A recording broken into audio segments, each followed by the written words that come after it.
আসসালামু আলাইকুম। Hello viewers, Anika's cooking জোনে আপনাদেরকে আবারও স্বাগতম। আশা করছি আপনারা সবাই ভালো আছেন।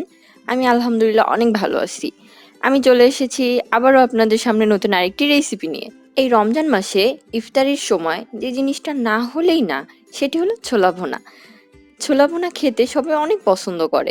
আজ আমি আপনাদেরকে রান্না করে দেখাবো খুব সহজে কিভাবে ছোলা ভুনা করতে হয়। চলুন তাহলে শুরু করা যাক।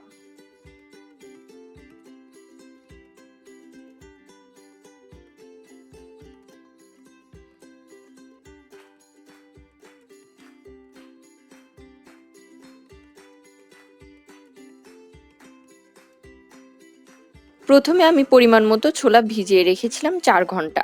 এরপর ধুয়ে সিদ্ধ করে নিয়েছি। সাথে একটি আলুও ছোট ছোট করে কেটে সিদ্ধ করে নিয়েছি। এবারে একটি কড়াইতে পরিমাণ মতো তেল দিয়ে এর মধ্যে দিয়ে দিলাম ১ কাপ পেঁয়াজ কুচি।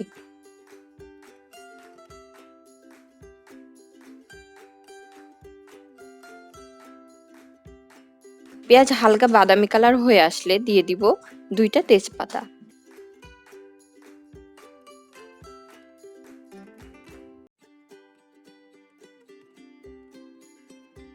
২টা দারচিনি,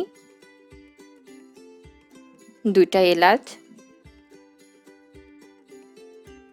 এই সময় চুলার আঁচটা মিডিয়াম হিটে রাখতে হবে। এরপর দিব জিরা বাটা ১ টেবিল চামচ, রসুন বাটা ১ টেবিল চামচ। সামান্য পানি দিয়ে ভালো করে নাড়তে হবে।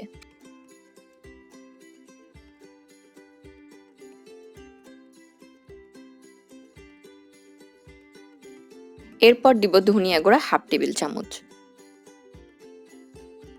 শুকনা মরিচের গুঁড়া সামান্য এবং হলুদের গুঁড়া সামান্য।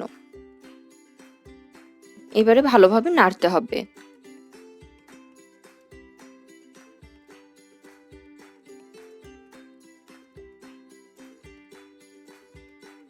দিয়ে দিব স্বাদ মতো লবণ।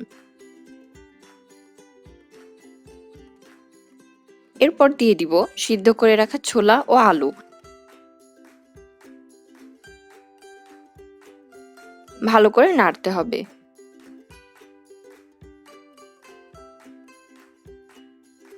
এবারে ৫ মিনিটের মতো ঢাকা দিয়ে রাখবো।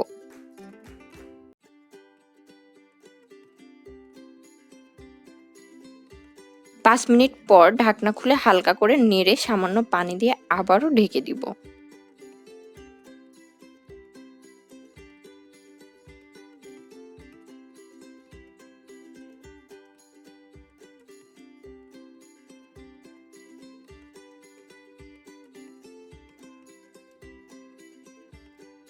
এরপর ঢাকনা খুলে ৭টা কাঁচামরিচ দিয়ে নাড়তে হবে।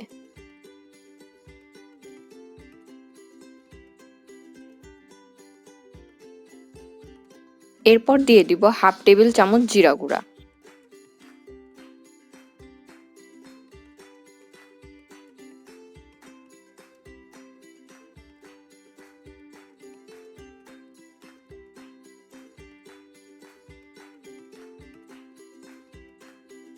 ভালোভাবে মিশিয়ে ঢাকা দিয়ে দিব কিছু সময়ের জন্য।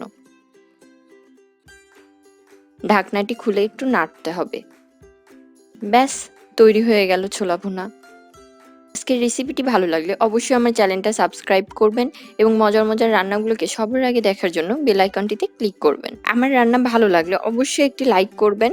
আজকের মতো বিদায় নিচ্ছি। আল্লাহ হাফেজ।